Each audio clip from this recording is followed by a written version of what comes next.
Be ready. 5 seconds.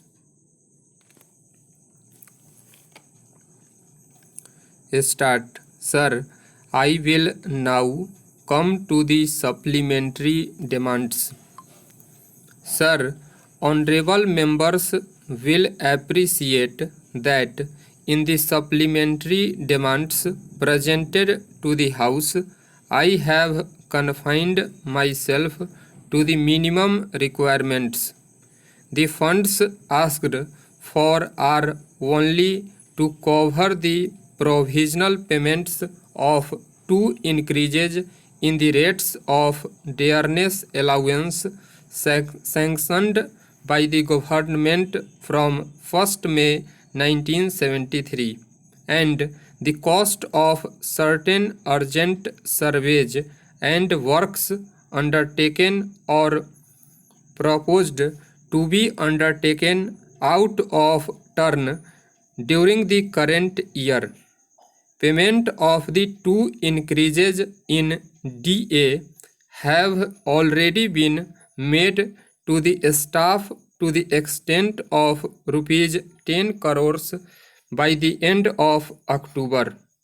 The balance of rupees 11 crores under revenue expenditure is required to cover such payments from November 1973.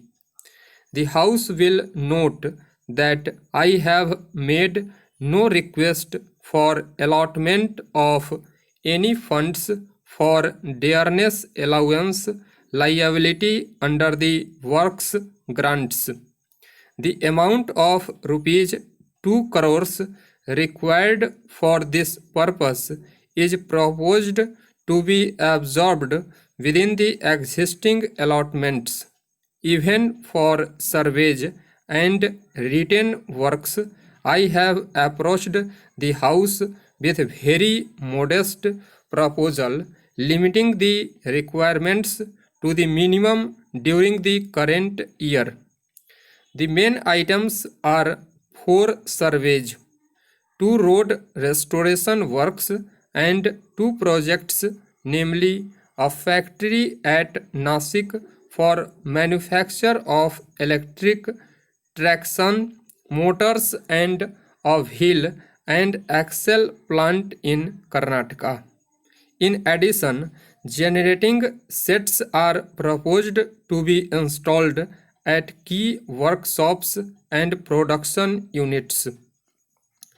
The honorable members are aware of the frequent interruptions to power supply, load shedding, etc., particularly during the last 10 months or so.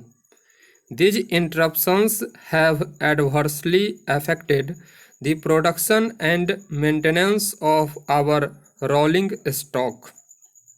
It is essential that railways dependence or erratic supply sources should be reduced as early as possible so that power supply for its essential requirements is assured. To this end, standby generating sets are proposed to be set up as an immediate measure. As a long-term measure and feasibility of setting up captive powerhouses is being explored. The 2 restoration works have been included so as to make the progress during the working season before the onset of the monsoon. The setting of a factory for the manufacture of electric traction equipment is essential to meet the matching requirements of motors for use of electric locomotives. The wheel and axle plant is being set up to supplement the existing indigenous capacity and saving on imports on this item to the extent of rupees 6 to 7 crores per year. A final decision of this project has been reached only recently after satisfaction of the criteria of technical and financial viability. Although the proposed works may entail more expenditure than the token amounts asked for in the supplementary demands, it will be my endeavor to contain the overall outlay within the grants sanctioned by the Parliament. About the individual points of the honorable members which have been made during the debate, I will try to send a reply to them. Stop. Thank you.